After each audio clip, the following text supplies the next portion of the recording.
नमस्कार दोस्तों, स्वागत है आपका हमारे चैनल क्राइम स्टोरी विद इमो पर। आज की वारदात उत्तर प्रदेश के फिरोजाबाद से है।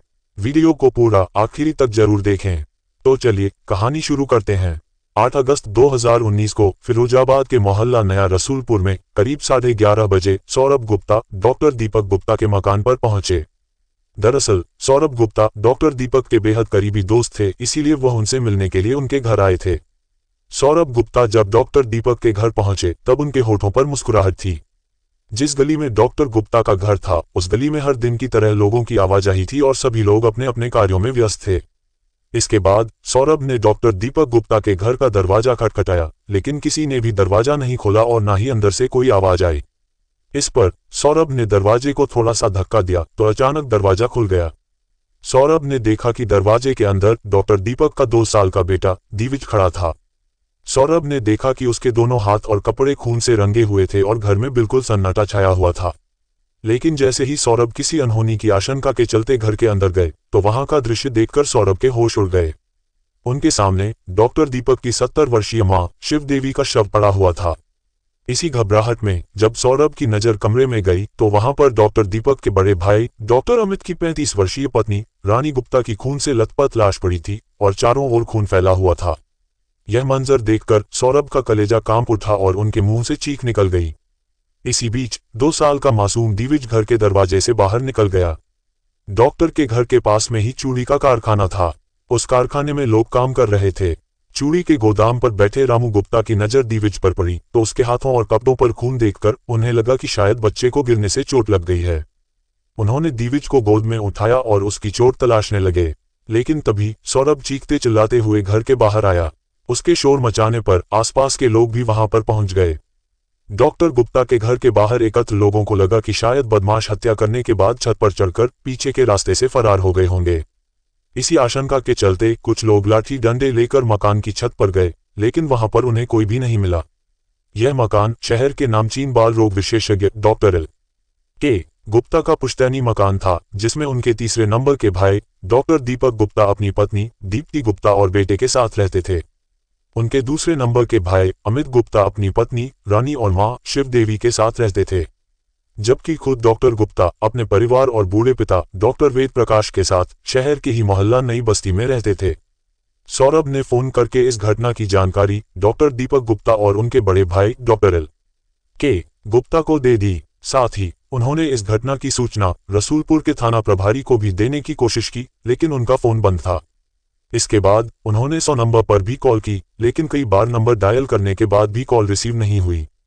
आखिरकार उन्होंने घटना की सूचना एसएसपी सचिंद्र पटेल को दी। इसके बाद एसएसपी सचिंद्र पटेल दोपहर करीब 12 बजे एसपी प्रबल प्रताप सिंह और पुलिस टीम के साथ घटनास्थल पर पहुंचे। इधर जब ये दुखद सूचना डॉक्टर एल.के. गुप्ता को मिली तब वह और उनकी पत्नी doctor Neeta Gupta medical college Firozabad में मरीजों को देख रहे थे। आनन फानन में डॉक्टर एल.के. गुप्ता अपनी पत्नी के साथ अपने पैतृक घर पहुंच गए। कुछ ही देर में अन्य घर वाले भी वहां पहुंच गए। इसके बाद पुलिस ने घटनास्थल को सील कर दिया ताकि सबूतों से किसी तरह की कोई छेड़छाड़ न हो सके। मामले की गंभीरता को देखते हुए एसएसपी सचिंद्र पटेल ने फॉरेंसिक टीम को भी मौके पर बुला लिया। दिन दहाड़े हुए इस दोहरे हत्याकांड की खबर कुछ ही देर में पूरे इलाके में फैल गई। देखते ही देखते घटनास्थल पर लोगों की भारी भीड़ जुट गई। लोगों का आक्रोश और बढ़ती भीड़ को देखकर किसी अनहोनी की आशंका में पुलिस अधिकारियों को फिरोजाबाद के थानों के अलावा जिले के अन्य थानों से भी फोर्स बुलानी पड़ी। इधर सूचना मिलने पर सीओ डॉक्टर अरुण कुमार सिंह और सीओ संजय वर्मा भी मौके पर पहुंच गए। पुलिस अधिकारियों ने दोनों शवों की जांच की तो पता चला कि दोनों महिलाओं की हत्या बड़ी बेरहमी से गला रेत कर की गई थी। रानी का शव कमरे में पड़ा था। उसके शव के पास ही एक हथौड़ा और एक चाकू भी पड़ा था। रानी के पैरों के पास ही उसकी सास शिवदेवी का शव पड़ा था। उनके पैर कमरे के बाहर आंगन में थे। जांच के दौरान ये भी सामने आया कि खुद को हत्यारे से बचाने के लिए सास और बहू ने काफी संघर्ष किया था, क्योंकि उन दोनों के गले कटे होने के साथ साथ उनके शरीर पर भी कई जगह चोट के निशान थे। घटनास्थल के हालात देखकर लग रहा था कि रानी की हत्या पहले की गई होगी और उस समय सास शिवदेवी ऊपर वाले कमरे में रही होंगी। ऊपर की मंजिल पर लोहे के जाल के पास लगे नाली के पाइप पर भी खून लगा हुआ था। पुलिस ने अनुमान लगाया कि पहले शिवदेवी के सिर पर हथौड़े से प्रहार किया गया और फिर बाद में उन्हें घसीटते हुए नीचे लाया गया। नीचे जाकर उनकी भी गला रेत कर हत्या कर दी गई। घर में चारों तरफ खून फैला हुआ था। नीचे वाले कमरे में पलंग के पास रखी अलमारी भी खुली हुई थी और उसका सारा सामान बिखरा पड़ा था। मकान के ऊपर वाले हिस्से में सीढ़ियों के बाईं तरफ वाले कमरे में रखी अलमारी भी टूटी हुई थी और उसका भी सामान बिखरा हुआ था। लेकिन दूसरे कमरे में रखी अलमारी का केवल हैंडल ही टूटा हुआ था और इसका मतलब यह था कि इस अलमारी को भी खोलने का प्रयास किया गया था, लेकिन हत्यारे सफल नहीं हो पाए थे। इसके बाद फॉरेंसिक टीम ने अलमारी तथा अन्य स्थानों से फिंगरप्रिंट और अन्य सबूत एकत्र किए। घर वालों ने बताया कि मकान के ऊपरी हिस्से में छोटा भाई दीपक गुप्ता रहता था, जबकि निचले हिस्से में दूसरे नंबर का भाई अमित गुप्ता अपनी पत्नी रानी, बेटी रिया और बेटे ईशु के साथ रहता था। घटना के समय दीपक के बेटे दिवित को छोड़कर बाकी सभी बच्चे स्कूल गए हुए थे। इस घटना के बाद सभी बच्चों को स्कूल से बुला लिया गया था। हालांकि पुलिस थाना घटनास्थल से कुछ ही दूरी पर था, लेकिन फिर भी पुलिस घंटों बाद पहुंची। इसके बावजूद हत्यारों का सुराग तलाशने में डॉग स्क्वाड टीम को नहीं बुलाया गया था।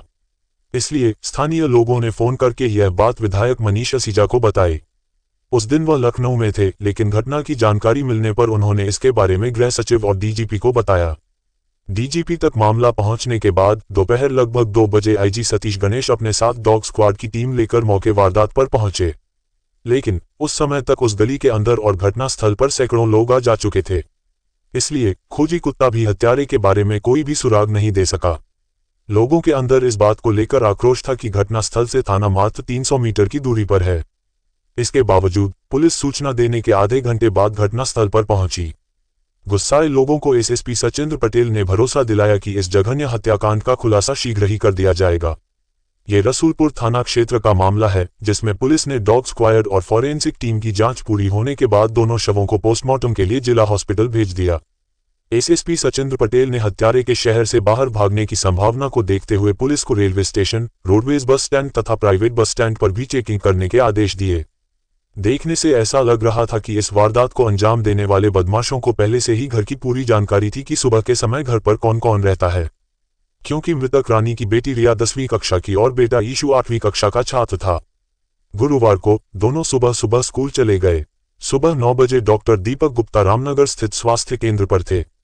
रानी गुप्ता के पति अमित गुप्ता दोनों बच्चों का लंच बॉक्स देने के लिए 9:30 बजे स्कूल चले गए और वहां से अपनी पैथोलॉजी लैब चले गए।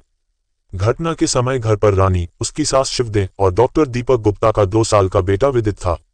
पूछताछ के दौरान घर वालों ने पुलिस को बताया कि घर के बाहर वाले कमरे में ब्यूटी पार्लर खोलने के लिए फर्नीचर बनवाया जा रहा था। फर्नीचर दीपा नाम के कारपेंटर से बनवाया गया था। वह पिछले 2 महीने से फर्नीचर बनाने का काम कर रहा था और घर के सभी सदस्यों से परिचित था, इसलिए पुलिस को कारपेंटर पर भी शक होने लगा। इसके बाद पुलिस ने घटनास्थल के आसपास के 3 घरों में लगे सीसीटीवी कैमरों की फुटेज देखी। सीसीटीवी की 2 फुटेज में एक संदिग्ध व्यक्ति दिखाई दिया। एक फुटेज में वह सुबह 10:37 पर डॉक्टर गुप्ता के घर के मेन गेट से अंदर जाता दिखा और 10:55 पर मकान के बाहरी कमरे से बाहर निकलता। जांच में उस गेट की कुंडी पर खून के निशान मिले, जिससे साफ हुआ कि वह व्यक्ति 18 मिनट में 2 हत्याएं करके बाहर निकल गया। संदिग्ध व्यक्ति दिलीप उर्फ दीपा हो सकता था, जो नया रसूलपुर टंकी के पास इसी मोहल्ले में रहता था। जांच में पता चला कि मृतक रानी ने घटना से 2 दिन पहले ब्यूटी पार्लर शुरू किया था। ब्यूटी पार्लर के लिए फर्नीचर दिलीप ने बनाया था। पुलिस ने दिलीप के घर जाकर पूछताछ की, लेकिन वह फरार था। 8 अगस्त की रात पुलिस को सूचना मिली कि दिलीप भागने की कोशिश कर रहा है। घेराबंदी के दौरान उसने पुलिस पर फायरिंग की। जवाबी कार्रवाई में दिलीप घायल हुआ और गिरफ्तार कर लिया गया। मुठभेड़ में दिलीप के साथ पुलिस का एक सिपाही भी घायल हुआ था। इसके बाद पुलिस ने दिलीप की तलाशी ली तो उसके पास से एक पिस्टल, लूटे गए सोने के हार, अंगूठियां और अन्य कई आभूषण बरामद हुए। दिलीप से कड़ाई से पूछताछ करने पर इस हत्याकांड की जो कहानी सामने आई, उसे सुनकर पुलिस भी हैरान रह गई। दरअसल 25 वर्षीय दिलीप उर्फ दीपा ने बताया कि ब्यूटी पार्लर का फर्नीचर बनाते समय एक दिन बड़ी बहू रानी गुप्ता ने किसी बात को लेकर मजदूरों के सामने उसे थप्पड़ मार दिया था और उसे बेइज्जत भी किया था। दिलीप अपनी इस बेइज्जती पर खून का घूंट पीकर रह गया, लेकिन उसने उसी दिन तय कर लिया था कि वह इस अपमान का बदला जरूर लेगा। इसके बाद घटना वाले दिन वह हथौड़ी छूटने के बहाने डॉक्टर दीपक गुप्ता के घर में घुसा। उस दिन उसके सिर पर खून सवार था। दिलीप ने बताया कि उसने घर में घुसते ही रानी से कहा, मैडम जी, यहाँ पर मेरी हथौड़ी छूट गई थी, मैं उसे लेने के लिए आया हूँ। इस पर रानी ने कहा, देख लो तुम्हारी हथौड़ी कहाँ पर रह गई थी। इसके बाद वह रानी के पीछे पीछे कमरे में पहुंचा और अपने साथ लाए चाकू से रानी गुप्ता का गला रेत दिया। उसकी चीख सुनकर शिव देवी, जो ऊपरी मंजिल से नीचे आ रही थी, उन्होंने ये दृश्य देखा। उन्होंने बहू को बचाने के लिए शोर मचाने की कोशिश की। इसके बाद दिलीप ने शिव देवी का भी गला रेतकर उनकी हत्या कर दी। 2 साल का मासूम दिविद भी वहीं था, लेकिन उस पर दिलीप को प्यार आ गया, इसलिए उसने उसे जिंदा छोड़ दिया। इसके बाद दिलीप ने अलमारियों में रखी नकदी और गहने चोरी किए और ब्यूटी पार्लर वाले कमरे के गेट से बाहर निकल गया।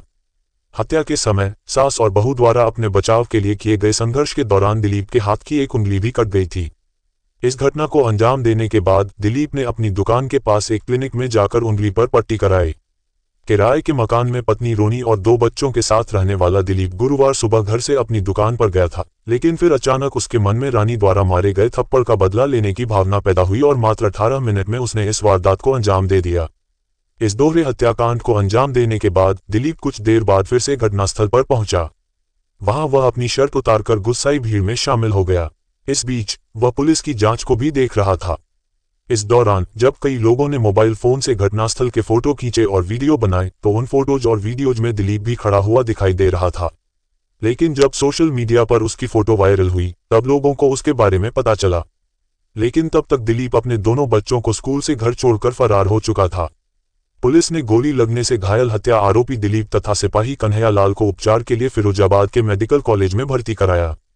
दोपहर तक उपचार कराने के बाद दिलीप के खिलाफ हत्या और लूटपाट के अलावा पुलिस के साथ मुठभेड़ का मुकदमा दर्ज करके उसे कोर्ट में पेश किया गया, जहां से उसे जेल भेज दिया गया।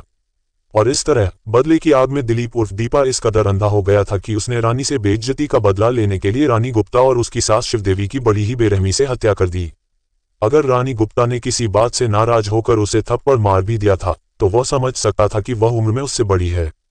लेकिन दिलीप ने इस बात को दिल पर ले लिया। इस घटना को अंजाम देने से पहले उसने अपने बच्चों और पत्नी के भविष्य के बारे में एक बार भी नहीं सोचा कि उसके पकड़े जाने और जेल जाने के बाद उसके परिवार का क्या होगा। दोस्तों, इस घटना को सुनाने का उद्देश्य किसी का दिल दुखाना नहीं है, किसी को परेशान करना नहीं, बल्कि आपको जागरूक करना है, आपको सचेत करना है।